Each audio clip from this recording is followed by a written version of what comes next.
Bismillahirrahmanirrahim. Bismillahirrahmanirrahim. Assalamualaikum warahmatullahi wabarakatuh. Salam sehat dan bahagia selalu untuk kita semua.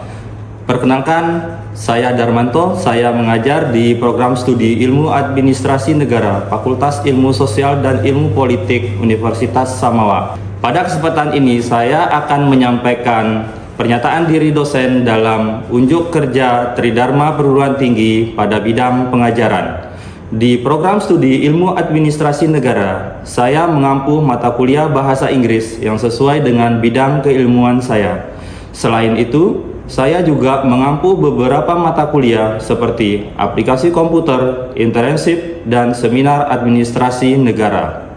Kali ini saya akan mendeskripsikan salah satu mata kuliah yang saya ampuh, yaitu Bahasa Inggris. Mata kuliah ini terdapat di semester ganjil, khususnya semester pertama, dengan bobot 2 SKS dengan total 16 sesi pertemuan. Mata kuliah Bahasa Inggris memiliki capaian pembelajaran yang terdiri dari 1 aspek sikap, 1 aspek pengetahuan, 1 keterampilan umum, 1 keterampilan khusus, 3 CPMK, dan 5 sub CPMK. Misalnya di awal semester pada pertemuan pertama, sub CPMK 1, mahasiswa mampu menggunakan beberapa ungkapan atau ekspresi dan tanggapan terkait memperkenalkan diri dalam bahasa Inggris secara mandiri. Pada pertengahan semester setelah ujian tengah semester, yaitu pada pertemuan ke-9 sub CPMK 3, mahasiswa mampu menerapkan penggunaan tenses seperti simple present tense, present continuous tense, simple perfect tense, dan simple past tense sesuai dengan tata bahasa baku bahasa Inggris. Di akhir semester sebelum ujian akhir semester pada pertemuan ke-15 sub CPMK 5, mahasiswa mampu menyusun kalimat terkait conditional sentence seperti open conditional sentence, impossible conditional sentence, dan improbable conditional sentence. Deskripsi singkat mata kuliah Bahasa Inggris. Mata kuliah Bahasa Inggris adalah salah satu mata kuliah dasar umum yang bersifat wajib. Mata kuliah ini bertujuan untuk mengenalkan dan memberikan pengetahuan dasar kepada mahasiswa tentang bahasa Inggris. Mata kuliah ini akan diberikan selama 1 semester dengan 16 sesi pertemuan dan 2 SKS. Setelah menempuh mata kuliah ini, diharapkan mahasiswa mampu mengaplikasikan beberapa ungkapan dan tanggapan terkait memperkenalkan diri dalam bahasa Inggris dengan tepat, mampu mengaplikasikan penggunaan part of speech dan tenses sesuai dengan tata bahasa baku bahasa Inggris, dan mampu menyusun kalimat sederhana dalam bahasa Inggris terkait subject-verb agreement dan conditional sentence. Adapun kajian materi pembelajaran adalah sebagai berikut: 1. Introduction, 2. Part of speech, 3. Tenses, 4. Subject-verb agreement, dan conditional sentence. Adapun sistem penilaian pada mata kuliah Bahasa Inggris terdiri atas kehadiran 25%, tugas 25%, ujian tengah semester 20%, dan ujian akhir semester 30%. Adapun acuan penilaian yang digunakan adalah A, A-, AB, B+, B, B-, BC, C+, C, CD, D+, D, dan E dengan acuan angka interval 4 sampai 0. Berikut ini akan ditampilkan proses pembelajaran pada pertemuan ketiga mata kuliah Bahasa Inggris dengan materi personal pronouns. Bismillahirrahmanirrahim. Bismillahirrahmanirrahim. Assalamualaikum warahmatullahi wabarakatuh.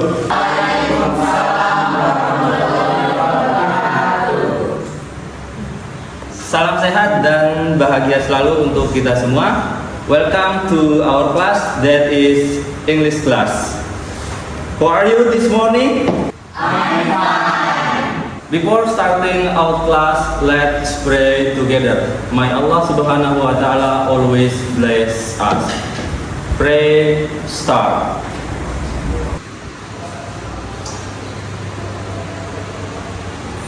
I'm going to check your attendance. Just raise your hand and say present or I'm here if you are in the classroom.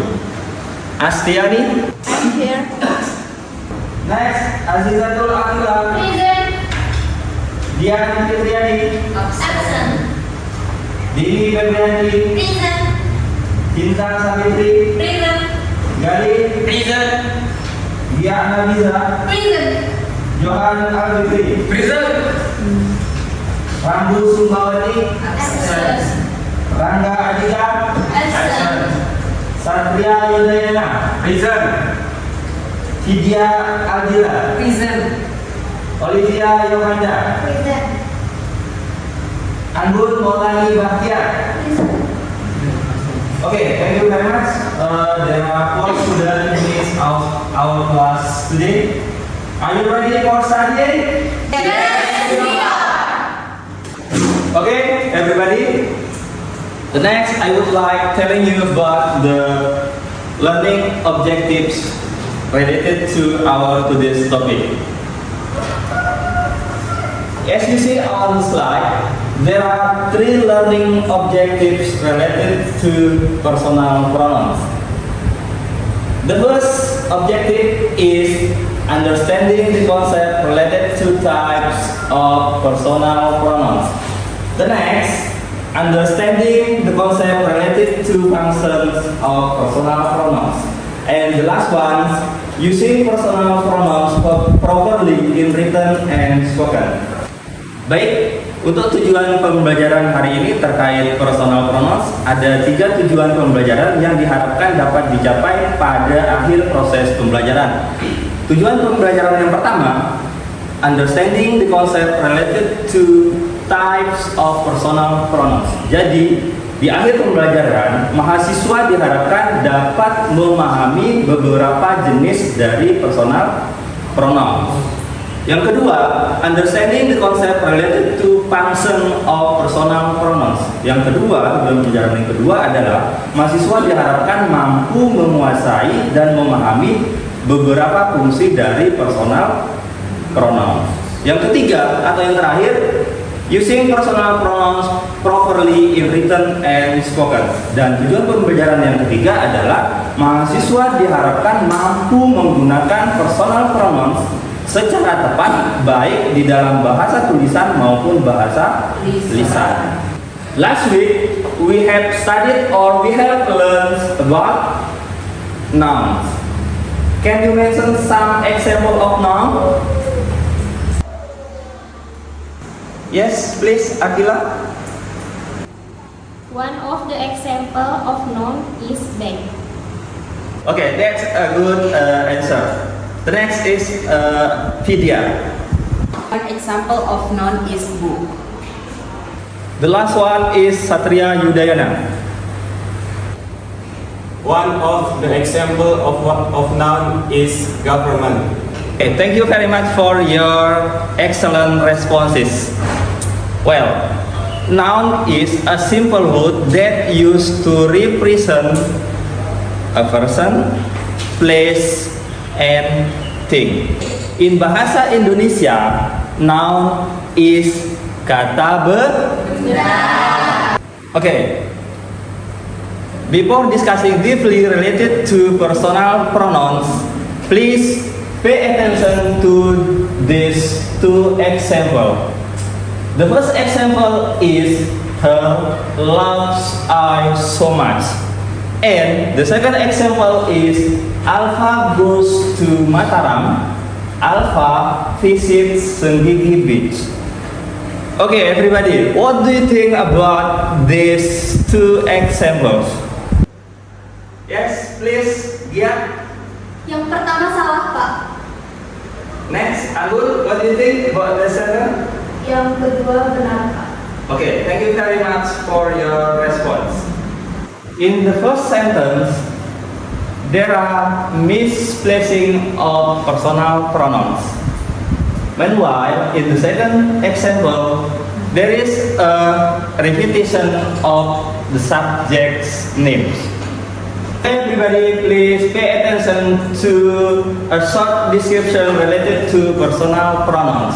On the slide, personal pronouns is a short word that used as a simple substitute for the proper names of a person, Jadi dalam bahasa Indonesia personal pronouns itu dapat diartikan untuk menggantikan nama Oke. The next, personal pronouns can be either subject or object in a sentence. Nah, ini yang harus diperhatikan, bahwa yang namanya personal pronouns itu bisa berfungsi sebagai subjek maupun objek dari sebuah kalimat. Oke. These are 5 types of personal pronouns. The first type is subject pronoun. The second one is object pronoun. The next possessive adjective. Next possessive pronoun, and the last one is reflexive pronouns. Okay, let's discuss the first type of pronoun, that is subject pronoun. Subject pronouns function as the subject of a sentence and are usually placed at the beginning of the sentence before the verbs. Jadi, yang namanya subject pronoun itu adalah subjek dari sebuah kalimat. Dan biasanya sebuah subjek itu terletak di awal sebuah kalimat. Okay, the next, they perform the action in the sentence. Nah, ini adalah intinya, bahwa yang namanya subject pronoun itu dia perform an action. Jadi mereka melakukan, yang namanya subject pronoun itu melakukan sebuah tindakan. In the third person, subject pronoun are often used to avoid the repetition of the subject's name. Nah, ini juga sangat penting untuk diperhatikan dalam menggunakan yang namanya personal pronouns. Jadi, personal pronouns itu digunakan untuk menghindari adanya repetition. Repetition itu artinya pengulangan nama subjek dalam sebuah kalimat. Oke. Ada beberapa contoh dari subject pronoun. The first, in bahasa Indonesia, saya. In English, we say as I. Oke, saya ketika berfungsi sebagai sebuah subjek, maka dia akan menjadi I. Next, you. What is you? Kamu. Oke, kamu. Apabila dia berfungsi sebagai subjek. The next, he. What is he? Dia laki-laki. Oke, dia laki-laki. The next is she.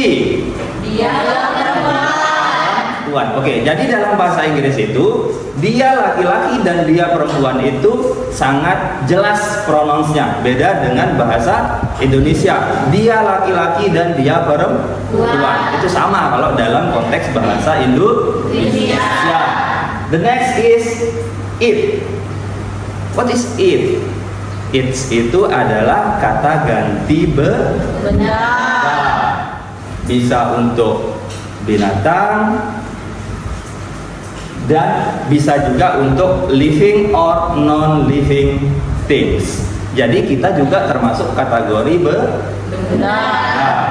The next is we. We itu artinya kita. The last one is they. What is they? Mereka. Ada yang bisa membedakan apa itu we dan apa itu we dan they? In bahasa Indonesia kita punya we, kita, they, mereka. Ada yang bisa bantu?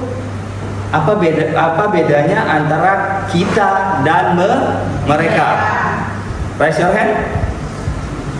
Kata ganti kita digunakan ketika pembicara merupakan bagian dari kelompok. Kata ganti mereka digunakan ketika pembicara bukan merupakan bagian dari kelompok yang dibicarakan. Okay, thank you very much for your excellent responses. Okay, please pay attention to some sentences on the slide. The first sentence is I'm a student. I'm a student. The next is you are very kind. The next, he likes playing football. The next, she is reading a book. The next, it is raining outside. The next, we are going to the market. Okay, the next is they live in Sumbawa Besar. Okay,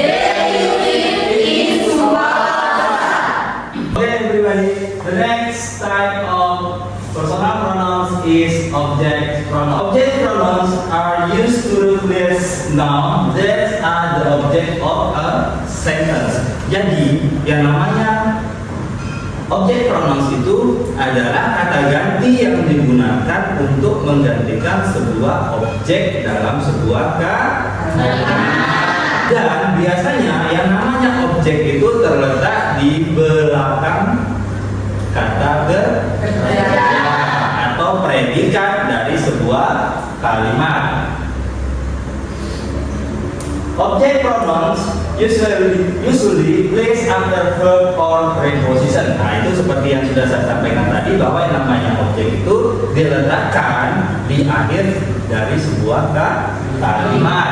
They receive the action in the sentence. Nah, jadi yang namanya object pronoun itu mereka selalu menjadi korban dari sebuah tindakan yang dilakukan oleh yang namanya subject pronouns. Oke, ada beberapa contoh dari yang namanya object pronoun.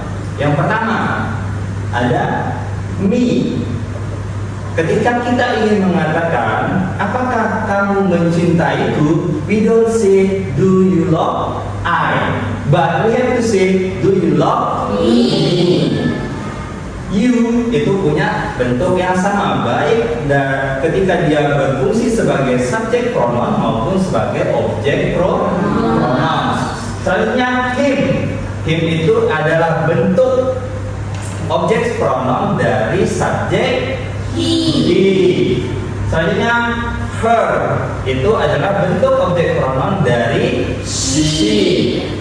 Selanjutnya it itu bentuknya sama ketika dia berfungsi sebagai subjek maupun sebagai objek pronoun. Selanjutnya her itu adalah bentuk objek pronoun dari she. Selanjutnya it itu bentuknya sama ketika dia berfungsi sebagai subjek maupun sebagai objek pronoun. Jadi tidak ada perubahan bentuk ya. Yang selanjutnya ada as. As ini adalah bentuk objek pronoun dari we. Yang terakhir ada them. Them itu artinya kita. Let's see some example of object pronoun. The first example is she called me yesterday. In bahasa Indonesia, dia perempuan menelpon saya kemarin. Oke, di sini kita harus menggunakan pronoun me. We don't say she called I yesterday.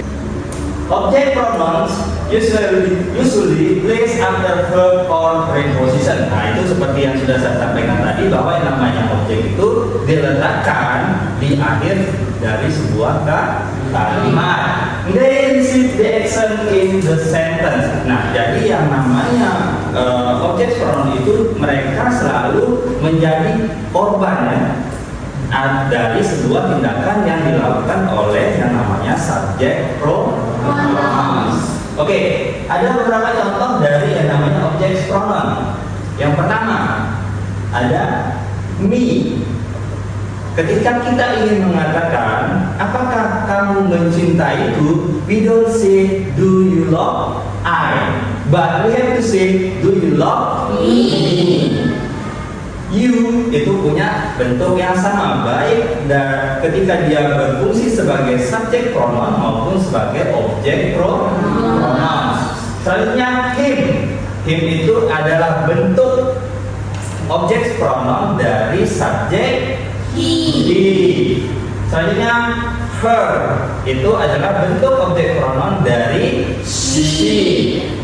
Hanya it itu bentuknya sama ketika dia berfungsi sebagai subjek maupun sebagai objek pronoun. Jadi tidak ada perubahan bentuk ya. Yang selanjutnya ada as. As ini adalah bentuk objek pronoun dari we. Yang terakhir ada them. Them itu artinya kita adalah bentuk objek pronoun dari subjek they. Jadi ada beberapa subjek pronoun yang berubah bentuknya ketika menjadi sebuah objek pronoun. Next example is the lecturer praised her.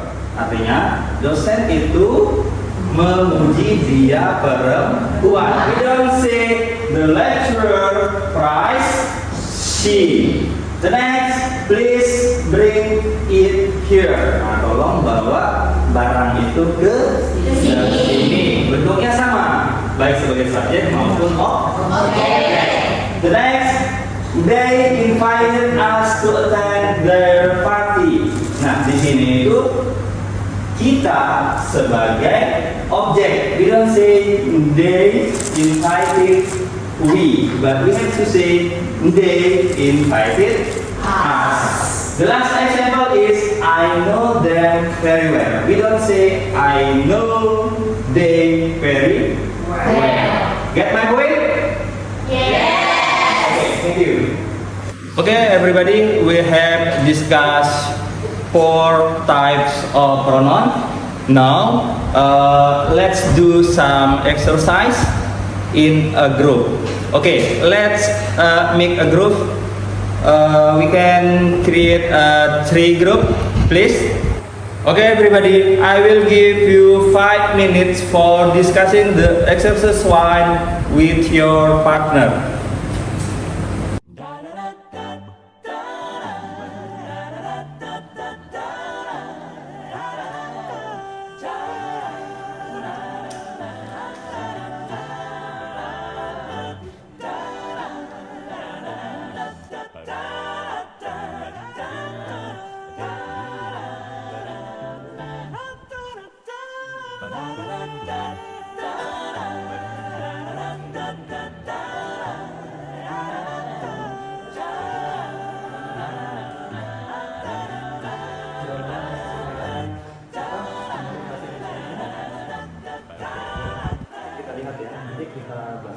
Okay, everybody, time is up. Let's discuss the result of your discussion with your group. Okay, everybody, who wants to try to answer the exercise number 1? Yes, Satria and friends, what is your answer? Burhan and I are brothers. We share a bedroom together. Okay, everybody, according to Satria and friends, the answer for number 1 is we. Correct or incorrect? Okay, the answer for number 1 is we, because we need a subject pronoun we for the sentence. Okay. Next, we go to number 1. Number 2. Lynn swell went to campus yesterday. I saw blah blah blah at the library. Who wants to answer? Akila and friends. What is your answer? Swell went to campus yesterday. I saw her at the library. Okay, good. Thank you. The third number goes to the last group. That is Pinta and friends. What is your answer? Dewi is not well. Walid is taking her to see a doctor. Okay, good. Thank you for your answer. Okay, give applause for all of you. Everybody, before closing our meeting today, I would like to deliver some tips for remembering personal pronouns. The first, personal pronouns always perform the actions.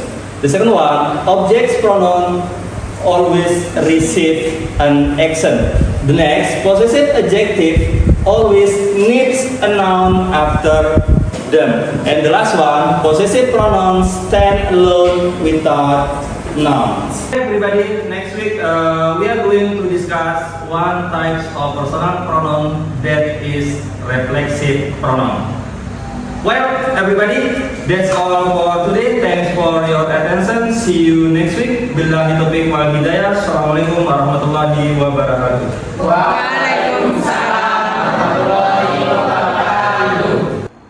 Demikian pemaparan dan cuplikan penyampaian pernyataan diri dosen dalam unjuk kerja Tridharma Perguruan Tinggi pada bidang pengajaran saya.